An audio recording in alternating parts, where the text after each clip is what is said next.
ಯಾಕೆ ನಮ್ಮ ಒಳಗಡೆಗೆ ಬೇಗ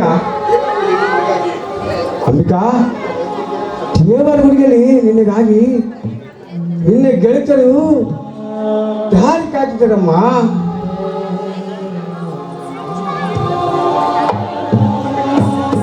ಅಂಬಿಕಾ ಬೇಗ ಶೃಂಗಾರವಾಗಿ ಅಣ್ಣ ಕಟ್ಕೊಂಡು ಮದುಮಗಳ ಹೊರಗೆ ಬಾರಮ್ಮ.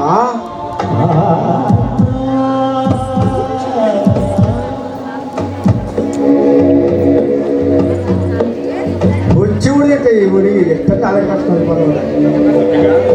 ಅಂಬಿಕಾ ಬಾರಮ್ಮ ಬೇಗ ಹೊರಗಡೆಗೆ.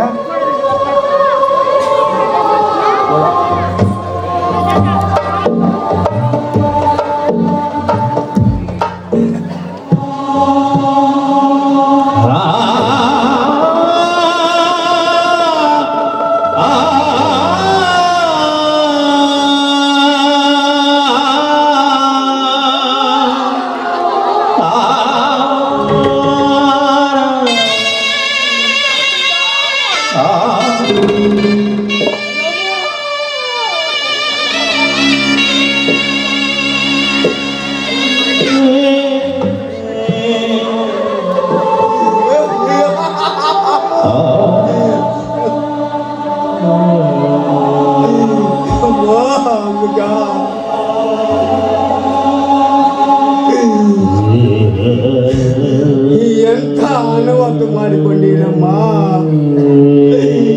ಆತ್ಮಹತ್ಯೆ ಮಾಡಿಕೊಳ್ಳುವ ಆಪದ ಏನು ಬಂತು ಮಗ ನಿನಗೆ? ಅಮ್ಮೋ ಅಂಬಿಕಾ,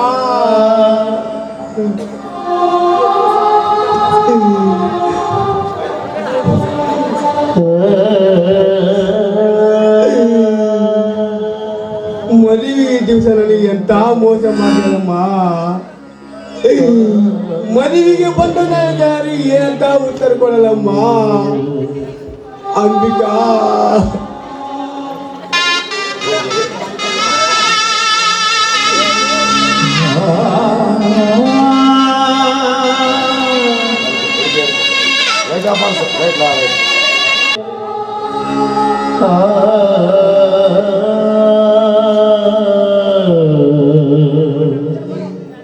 ಮದುವೆಗೆ ಬಂದ ಜನರಿಗೆ ನಾನು ಏನಂತ ಉತ್ತರ ಕೊಡಲಮ್ಮ ಅಂಬಿಕಾ. ಆತ್ಮಹತ್ಯೆ ಮಾಡಿಕೊಳ್ಳುವ ಆಪತ್ತಾದ್ರೆ ಏನು ಬಂದಿತ್ತು ಮಗಳ?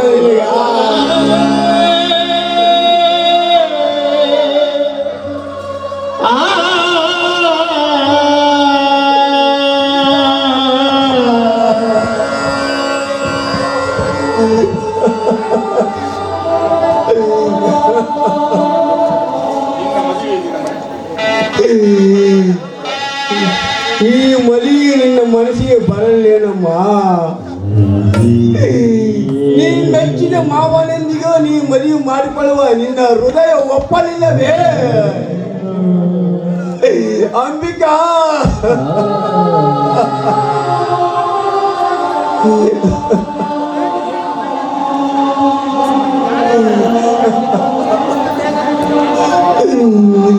ನಿನ್ನ ಎತ್ತಪ್ಪನೇ ನಾನು ನಿನ್ನ ಮೋಸ ಮಾಡಿದೆ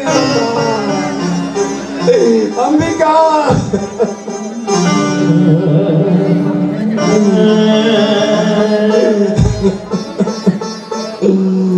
ಆತ್ಮಹತ್ಯೆ ಮಾಡಿಕೊಳ್ಳುವ ಒಪ್ಪಿಗೆ ಏನಾದರೂ ನಿನ್ನ ಆತ್ಮಕ್ಕೆ ಹೇಗೆ ಒಪ್ಪಿತಮ್ಮ ಅಂಬಿಕಾ?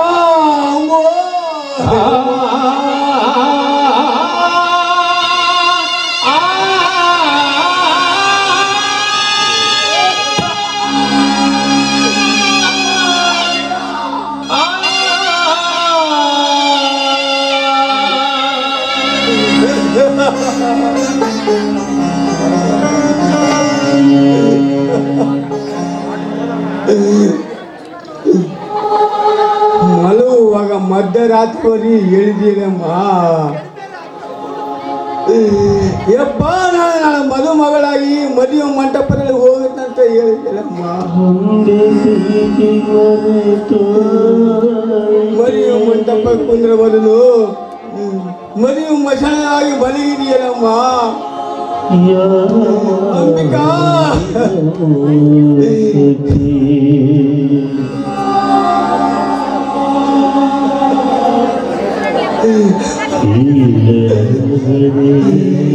ಯಾಕಮ್ಮ ಈ ಮೋಸನೇ ಯಾಕೆ ಅಂಬಿಕಾ?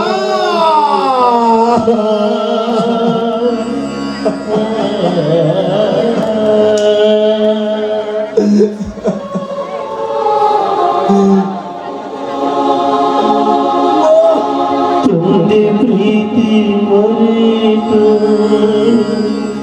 ಹಾರಿ ಹೋಯಿತೆ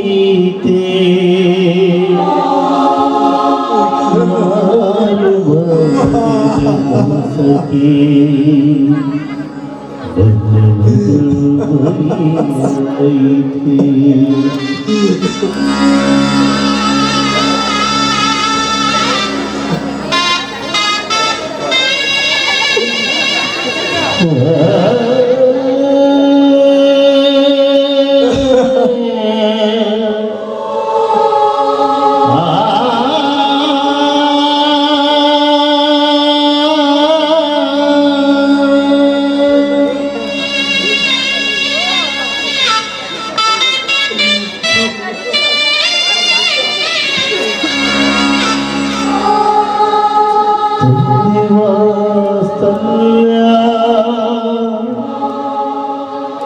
ಪ್ರೀತಿಯ ಹೆತ್ತಪ್ಪನಾದ ರುದ್ರಪ್ಪನಿಗೆ ನಿಮ್ಮ ಪ್ರೀತಿಯ ಮಗಳು ಅಂಬಿಕಾ ತಿಳಿಸೋದೇನೆಂದ್ರೆ, ಅಪ್ಪ, ತಾಯಿ ಸತ್ತೋದ್ಮೇಲೆ ನನ್ನನ್ನು ತುಂಬ ಮುದ್ದಾಗಿ ಬೆಳೆಸಿದ್ರಿ. ಪ್ರಾಯದ ಮಗಳಿಗೆ ಪವಿತ್ರವಾದ ಮಾಂಗಲ್ಯ ಸೂತ್ರ ದೊರಕಿಸಿಕೊಳ್ಳೋದಕ್ಕೆ ಮುಂದಾದ್ರಿ. ಆದರೆ ನಿನ್ನೆ ದಿನ ನನ್ನ ಜೀವನದಲ್ಲಿ ನಡೆಯಲಾರದ ಘಟನೆ ಒಂದು ನಡೆದೋತಪ್ಪ. ಮನೆಯಲ್ಲಿ ನೀವು ಯಾರೂ ಇರಲಿಲ್ಲ. ಯಾರು ಇಲ್ಲದ ಸಮಯ ಸಾಧಿಸಿ ಈ ಊರಿನ ನ್ಯಾಯಾಧೀಶರೆನಿಸಿಕೊಂಡಿರುವ ದಂಡರಾಜ್ ದಣಿ ಮಗ ಮಹಂತೇಶ್ ಮನೆಗೆ ಬಂದು ಕಾಮದ ಕೆಟ್ಟ ವಿಚಾರದಲ್ಲಿ ನನ್ನ ಶೀಲ ಎಂಬ ಹಾಲಿನಲ್ಲಿ ಕಾಮದ ಹೊಳೆನ ಇಟ್ಬಿಟ್ಟಾಗ ಶೀಲ ಕಳೆದುಕೊಂಡು ಬದುಕೊಂಡು ಮಹಾಪಾಪ ಅಂತ ತಿಳಿದು ಇಂದು ಬೆಳಗ್ಗೆ ಆತ್ಮಹತ್ಯೆ ಮಾಡ್ಕೊತಾ ಇದ್ದೀನಿ. ನಾನು ಮಾಡಿರೋದು ತಪ್ಪು ಅಂತ ಅನ್ಸಿದ್ದೆ, ಆದ್ರೆ ದಯವಿಟ್ಟು ನನ್ನ ಕ್ಷಮಿಸಿ. ಎಂತಿ ನಿಮ್ಮ ಮಗಳು ಅಂಬಿಕಾ. ಮನಸ್ಸಿಗೆ ಬಿಟ್ಟು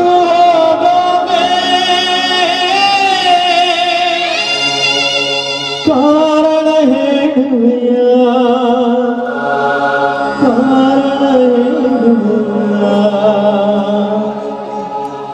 ಒಬ್ಬನೇ ಬಿಟ್ಟು ಒಬ್ಬಳೆ ಹೋಗೋಕೆ ಅಂಬಿಕಾ ಒಪ್ಪಿಗೆ ಕೇಳಿದೆಯಾ ಒಪ್ಪಿಗೆ ಕೇಳಿದೆಯಾ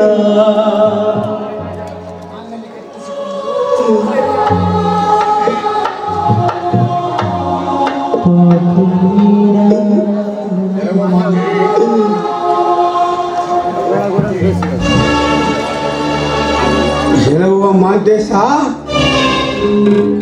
ಮಾಂಗಲ್ಯ ಕಟ್ಟಿಸಿಕೊಂಡು ಮುತ್ತೈದವಾಗಿ ಬಾರಿಕೊಂಡು ಗಂಡನ ಮನೆಗೆ ಹೋಗಬೇಕಾದ ನನ್ನ ಮಗಳ ಮಶಾನ ಕಳೆದಿದ್ದ ಮಾತೇಶ. ನಿನ್ನ ಮರಣ ನನ್ನ ಕೈಯಲ್ಲಿದೆ.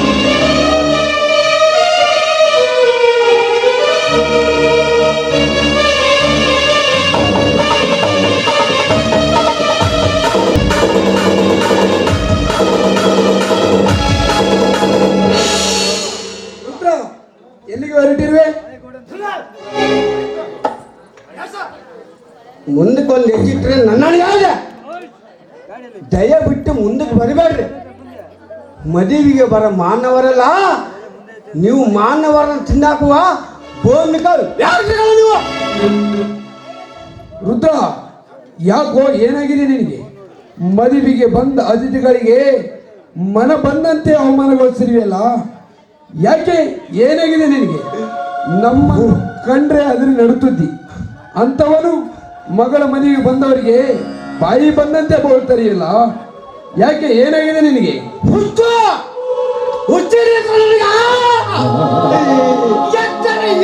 ಮನೆಯಲ್ಲಿ ಹುಚ್ಚನಾಗಿ ದುಡಿದ ಕಿಚ್ಚು ತಾಳಲಾರದೆ ಹುಚ್ಚನಾಗಿದ್ದಾರೆ. ಅಂದ್ರೆ ನಿಮ್ಮ ಮಾತು ನನಗೆ ಅರ್ಥ ಆಗ್ತಾ ಇಲ್ಲ. ಯಾವಾಗಲೂ ನಮ್ಮನ್ನ ಕಂಡ್ರೆ ಗೌರವದಿಂದ ಮಾತಾಡಬೇಕಾದ ನೀನು ಇವತ್ತೇಕೆ ಏಕವಚನದಲ್ಲಿ ಸಂಬೋಧಿಸ್ತಾ ಇದೀಯಾ? ನಮ್ಮಿಂದ ಏನಾಗಿದೆ ನಿನಗೆ? ಇಂದು ನಿನ್ನ ಮಗಳ ಮದುವೆ ಅಲ್ವೇ? ಮದುವೆ ಮದುವೆ ಎಂಬ 3 ಅಕ್ಷರ ಮುಗಿದು ಹೋಯಿತು ತಾಯಿ. ಮದುಮಗಳಾಗಿ ಮದುವೆಗೆ ಹೋಗಬೇಕಾದ ನನ್ನ ಮಗಳ ಮನೆಯಲ್ಲಿ ಮಲಗಿದ್ದಾಳೆ ನೋಡ.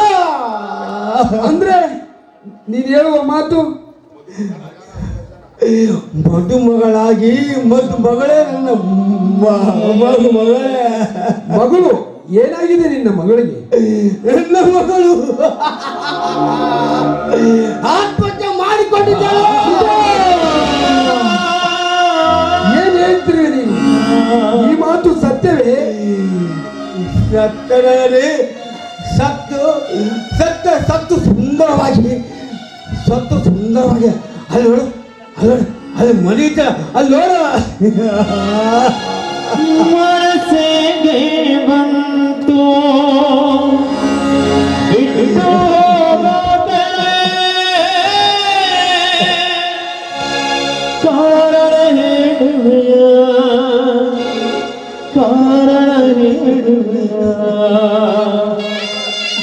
ಪಾಪಿ ನಾನು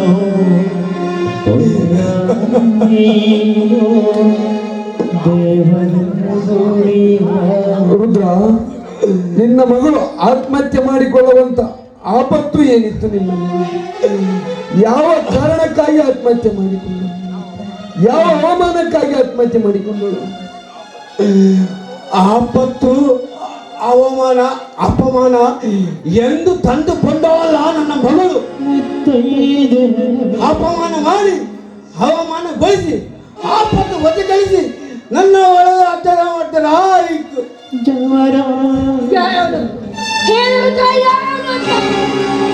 ಯಾರು ಅವನು ಚಾಂಡಾಲ? ಆತ್ಮಹತ್ಯೆ ಕಾರಣಕರ್ತನಾದ ಆ ಕುಲಪಾತಕ ಯಾರು ಹೇಳಿ ರುದ್ರ ಹೇಳು. ನಿಮ್ಮ ಹೃದಯದಲ್ಲಿ ನೆನೆಸಿದ ನಿಮ್ಮ ಮಗ ಮಾತೇಶ. ರುದ್ರ, ಏನು ಹೇಳ್ತಿದೆ ನೀನು? ಈ ಮಾತು ಸತ್ಯವೇ? ನನ್ನ ಮಗ ಇಂಥ ಕೃತಿಗೆ ಇಲ್ಲ, ಸಾಧ್ಯವಿಲ್ಲ. ಹೌದು, ನಿಮ್ಮ ಮಗ ಮಾಡಿದ ದುರತರವಿದೆ ತಿಳ್ಕೊಳ್ಳ.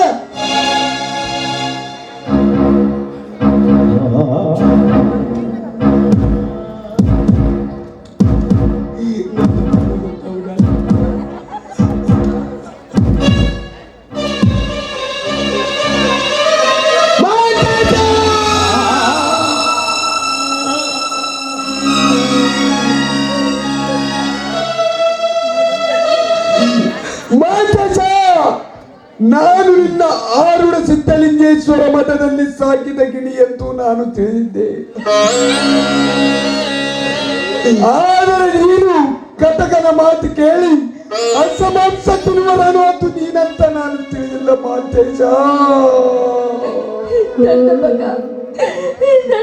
ಮಾತೇಶ ಇಂಥ ಮೋಸ ಮಾಡ್ತಾನೆ ಅಂತ ನಾನು ಕನಸಿನಲ್ಲಿಯೂ ಸಹ ನೆನೆಸಿರಲಿಲ್ಲ.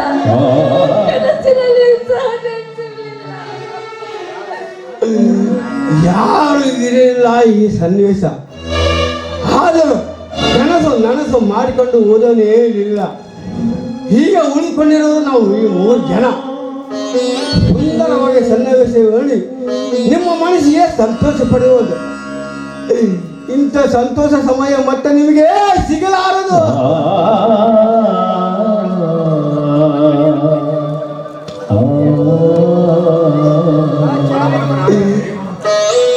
ಈ ಬಡವನ ಮನೆ ಹಾಳಾದರೂ ಬಟ್ಟ ಬಳೆಯವರ ಮನೆಯಲ್ಲಿ ಒಬ್ಬು ಬರುವವರಿಗೆ ಎಲ್ಲೂ ಮಾತ್ರ ಸುಳ್ಳಾಗಲಿಲ್ಲ. ನಾನು ಹೀಗೆ ಏಕವಚನದಲ್ಲಿ ಮಾತನಾಡುತ್ತಿರೋದು ನಿಮ್ಮ ಮನಕ್ಕೆ ಅಪಮಾನ ಆಗೋದು ಅಲ್ಲವೇ? ಯಾಕಂದರೆ ಮಾನವಂತರ ಮನತನ ಮುಚ್ಚುಗಳಿರುವ ಮದುವೆ ಆಗಿ 3 ವರ್ಷ ಆದರೂ ನಿಮ್ಮ ಹೊಟ್ಟೆಯಿಂದ ಒಂದು ಮಗು ಹುಟ್ಟಿದ್ರೆ ಈ ಊರಾಗಿರೋ ದೇವರಿಗೆಲ್ಲ ತುಪ್ಪದ ಅಭಿಷೇಕ ಮಾಡಿದಂತ ಆರ್ಕೆ ಒತ್ತೆ.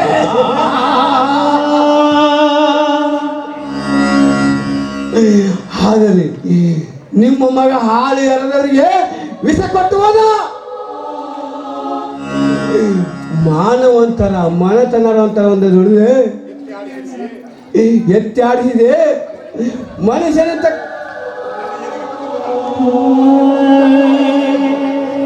ಮಾನವಂತರ ಮನತನವಂತರ ಎತ್ತಾಡಿಸಿದೆ. ಕೊನೆಯ ಒಂದು ದಿನ ನನ್ನ ಎದೆಯ ಒತ್ತಡ ನಿಮ್ಮ ಮಗ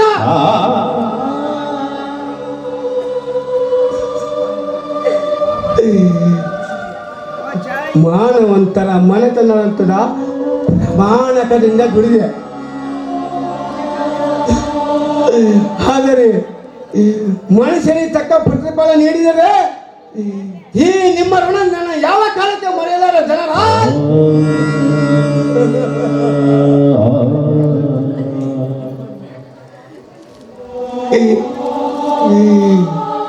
ಇಂದೊಮ್ಮೆ ನಿನಗೊಂದು ಮಾತು ಹೇಳಿದ ನೆನಪಿದೆಯಾ? ದುಡಿಯವರ ಮನೆಯಲ್ಲಿ ಹಾಳು ಮಗ ಎಂದು ಯಜಮಾನ ಆಗಲಾರರಿ ಅಂತೇಳಿ. ಯಜಮಾನ ಆಗುತ್ತಾನೆ, ಹಾಳು ಮಗನೇ ಆಗುತ್ತಾನೆ. ನಾನು ಎಷ್ಟು ನಿಷ್ಠೆಯಿಂದ ದುಡಿದರೂ ನಿಮ್ಮ ಮನೆಯ ಮಗನೆಂಬ ಭಾವನ ನಿಮ್ಮಲ್ಲಿ ಬರಲಿಲ್ಲ. ಕೊನೆಯ ಹಾಳು ಮಗನನ್ನು ಹಾಳು ಮಾಡಿಬಿಟ್ರಲ್ಲ.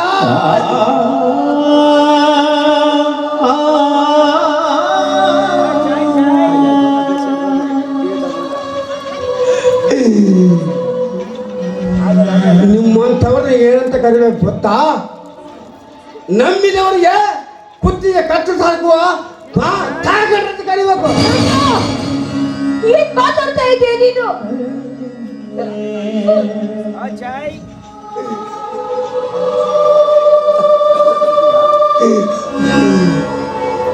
ಯಾಕೆ ತಾಯಿ ನಿಮ್ಮ ಮನಸ್ಸು ನೋವಾಗ್ತಾ? ನಿಮ್ಮ ಮಗ ಮಾಡಿ ತಪ್ಪು ನಿಮ್ಮಿಂದ ಒಪ್ಪಿಯಾಗಬೇಕಲ್ಲ. ಯಾಕಂದ್ರೆ ನನ್ನ ಹೆಂಡತಿ ಹೊಟ್ಟೆಯಿಂದ ಹೆಣ್ಣು ಮಗು ಹುಟ್ಟಲು ಒಂದು ಬೇಡ್ಕೊಂಡಿರಲ್ಲ. ಮಗಳ ಹುಟ್ಟಿ ನಿಮ್ಮ ಮನೆಗೆ ಬಂದಾಗ ನಿಮ್ಮ ಕೈಯಿಂದ ಚಿನ್ನದ ಸದಾಕಿದ್ರಿ. ಅದು ಯಾಕೆ ಗೊತ್ತಾ? ಮನೆ ಮುರಿಕ ಮಗನಿಂದ ನನ್ನ ಮಗಳ ಮನ ಹಾಳು ಮಾಡೋದಕ್ಕಾಗಿ ಅದು ನೀವು ಕೊಟ್ಟ ಕಾಣಿಕಾಗಿರಬೇಕು. ಅದು ಆ ಉಪಕಾರ ನಿಮ್ಮ ಮಗನಿಂದ ತೀರ್ಸಲು ಬಿಟ್ರ.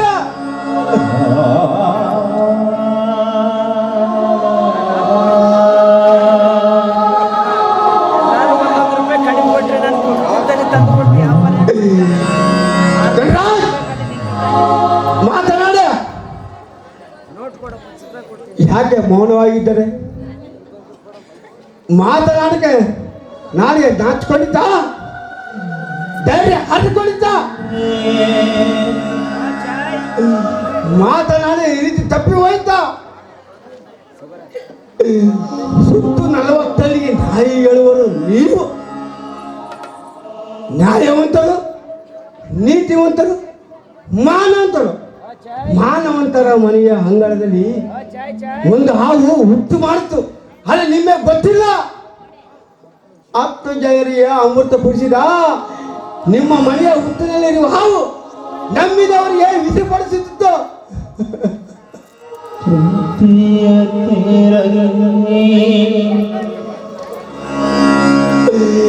ಎತ್ತವರ ಅದನ್ನ ತಿರ್ಕೊಂಡು ಬಿಟ್ಟಿರಲ್ಲ. 10 ಜನರಿಗೆ ಬೊಟ್ಟು ಮಾರಿ ತೋರಿಸಿದ ನಿಮ್ಮ ಮನೆಯ ಅನ್ನ ತಟ್ಟಿಯಲ್ಲಿ ಸತ್ತು ಬಿದ್ದಿಯನ್ನು ಮರ್ತು ಬಿಟ್ಟಿಲ್ಲ ನೀವು.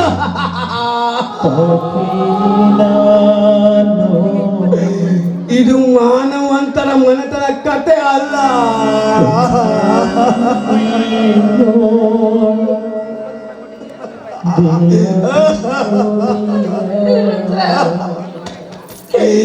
ಇದು ದೈವದ ವ್ಯತ್ಯಾಸ. ದಯವಿಟ್ಟು ಬದಲಾಯ ಮಾತು ಮಾತ್ರ ಮಾತಾಡಬೇಡ.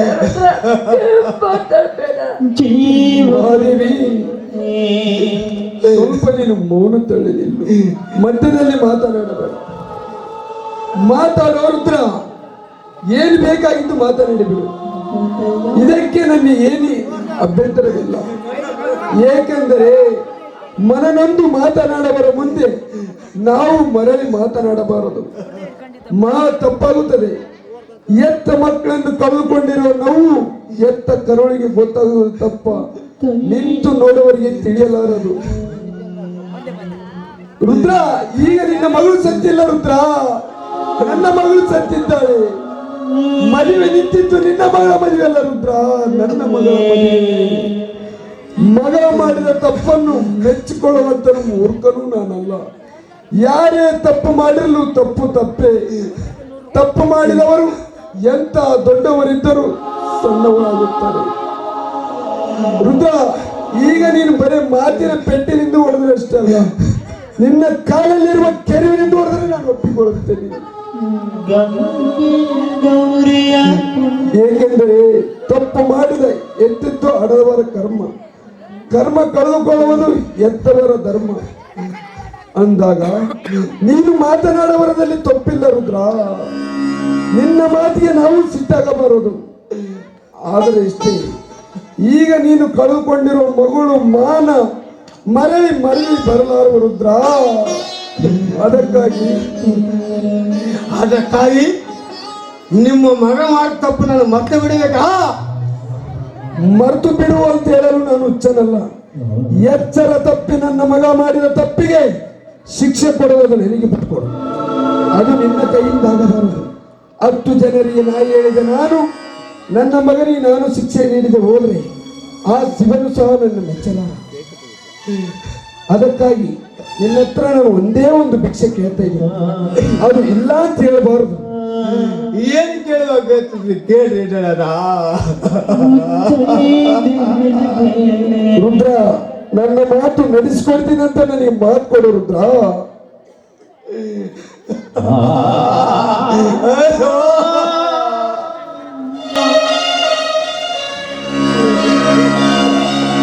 ಒಬ್ಬನೇ ಬಿಟ್ಟು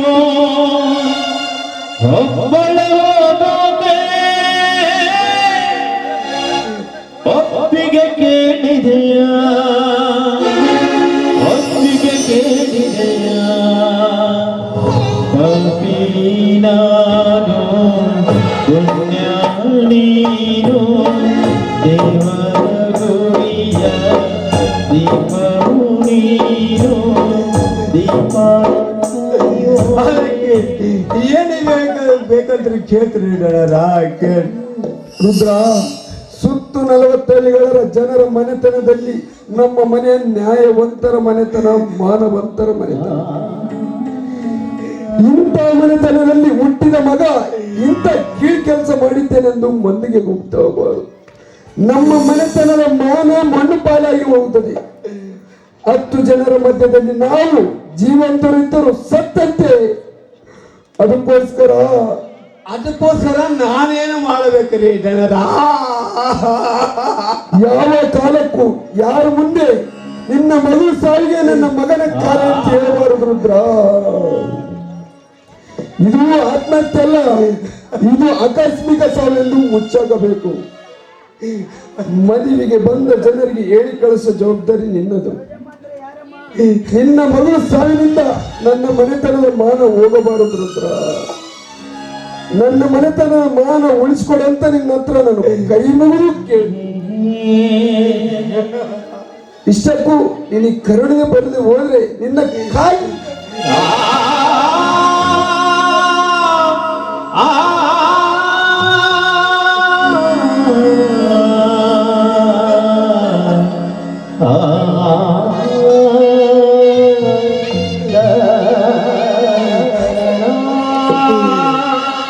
ಜಗರಾಜರೇ, ಅತ್ತರ ಕಣ್ಣೀರು ಬರುವುದು ಸ್ವಾಭಾವಿಕ. ಆದರೆ ನೀನು ಹೇಳ್ತಿರೋ ಮಾತು ಅತ್ತರ ಕಣ್ಣೀರು ಬರೋದು ದೇಹ ಅಳು ಎಂದು ನಾನು ಕೇಳಿದಂಗೆ ಆಗುತ್ತೀನಿ ನಿಮ್ಮ ಮಾತು. ಹೌದು ರುದ್ರ, ಇದು ಅನಿವಾರ್ಯ. ಏನು ಮಾಡುವುದು ಹೇಳು? ಕೈ ಸುಟ್ಟು ದೀಪದ ತಟ್ಟಿಗೆ ಬಂಡಿ ನುಡಿಯಬಾರದು. ಮಗ ಮಾಡಿದ ತಪ್ಪಿಗಾಗಿ ಹೆತ್ತವರ ಮನೆತನಕ್ಕೆ ತರಬೇಡಪ್ಪ. ನೀನು ಕೂಡ ಅದೇ ಮನೆಯಲ್ಲಿ ಬೆಳೆದಿದ್ದೀಯ. ಇದೊಂದು ಬಾಳ ಅಂತ ನಿನ್ನಲ್ಲಿ ಕೇಳ್ಕೊಂಡೆ.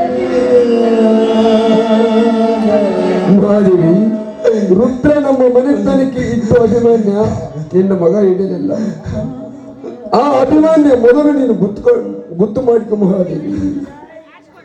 ರುದ್ರ, ನಿನ್ನ ಮಗಳ ಸೆವೆ ಸಂಸ್ಕಾರ ಮಾಡು. ಮದುವೆಗೆ ಬಂದ ಜನರಿಗೆ ಹೇಳಿ ಕಳಿಸೋ ಜವಾಬ್ದಾರಿ ನನ್ನದು.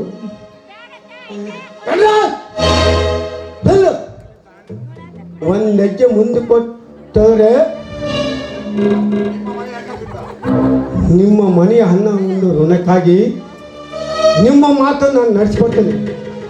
ಹಾಗಾದರೆ ನಿಮ್ಮ ಮಗ ಮಾಡಿದ ತಪ್ಪಿ ಶಿಕ್ಷೆ ಕೊಡೋದ್ರೆ ರುದ್ರ, ನಾನು ನ್ಯಾಯವಂತರ ಮನೆತನದಲ್ಲಿ ಹುಟ್ಟಿದವನು. ನೋಡಿ, ಕೈ ಮುಗಿದು ಕೇಳ್ಕೊಡ್ತೀನಿ. ಕೆಟ್ಟ ವಿಚಾರ ಮಾತ್ರ ಮನದಲ್ಲಿ ಹಾಕಿ ನನ್ನ ಮಗ ಮಾಡಿದ ತಪ್ಪಿಗೆ ಅವನನ್ನ ಮನೆಯಿಂದ ದೂರ ಇಟ್ಟಾಯ್ತು. ಅದಕ್ಕಾಗಿ ಎಲ್ಲ ಆಸ್ತಿ ಅಂತಸ್ತು ಆದ್ರೂ ಚಿಂತೆ ಇಲ್ಲ. ಆದ್ರೆ ಕೆಟ್ಟ ಆಲೋಚನೆ ಮಾಡಬೇಡಿ ಅಂತ ನಿಮ್ಮ ಕೈ ಮಾನವಿ, ಇದು ನಿನಗೆ ತಿಳಿಯಲಾರದು. ಮೊದಲು ಮುಂದಕ್ಕೆ ಸಾಗು.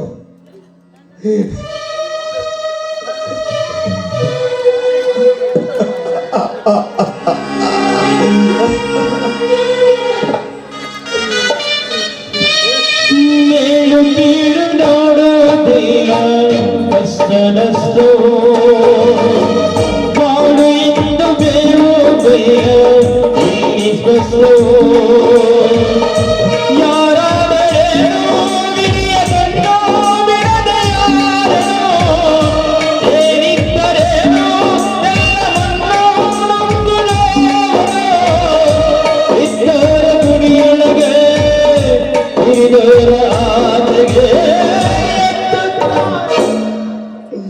ದೇವ, ಎಂತ ಕರುಣಕ್ಕೆ ನನ್ನ ಅಪ್ಪಳಿಸಿದೆ, ಎಂತ ದುರಂತರಕ್ಕೆ ನನ್ನ ಹಾಡು ಮಾಡಿಬಿಟ್ಟಿವಲ್ಲ. ಎತ್ತ ಕರಳನ್ನ ಕತ್ತರಿಸಿಕೊಂಡು ತುತ್ತು ಇಟ್ಟವರ ಋಣಕ್ಕಾಗಿ ಬಂಧಿಸಿ ಬಿಟ್ಟಿಯಲ್ಲ ಶಿವರೇ ಪರಮಾತ್ಮ. ಇದಕ್ಕೆ ಮನ್ಮಥನ ಮಹಾರಾಜನೇ, ಏನಪ್ಪ ಇದು ನನ್ನ ಮಗಳು. ಅದಕ್ಕೆ ಅನ್ನಬೇಕಾದ ಎತ್ತ ಮಕ್ಕಳಿಗಿಂತ ಅನ್ನ ಇಟ್ಟವರು ಭಾರವೆಂದಿದೆಯಲ್ಲ ದೇವ. ಅಂಬಿಕಾ ಮಗಳೇ, ಈ ನಿನ್ನ ತಂದೆ ಅಸನಾಯಕನಾಗಿದ್ದನಮ್ಮ. ಮರಳಿ ಬಾರದೂರಿಗೆ ನಿನ್ನ ಪಯಣ, ಮರಳಿ ಬಾರದೂರಿಗೆ ನಿನ್ನ ಪಯಣ. ಹೇಳಲಾಗದ ಮಾತಿನಲ್ಲಿ, ಹೇಳಲಾಗದ ಧ್ವನಿಯಲ್ಲಿ, ನೋಡಲಾಗದ ಕಣ್ಣಿನಲ್ಲಿ, ಕಾಣಲಾಗದ ಜಾಗದಲ್ಲಿ ಬಚ್ಚಿಟ್ಟು ಬಿಟ್ಟಿತ್ತಲು ಕಣ್ಣು.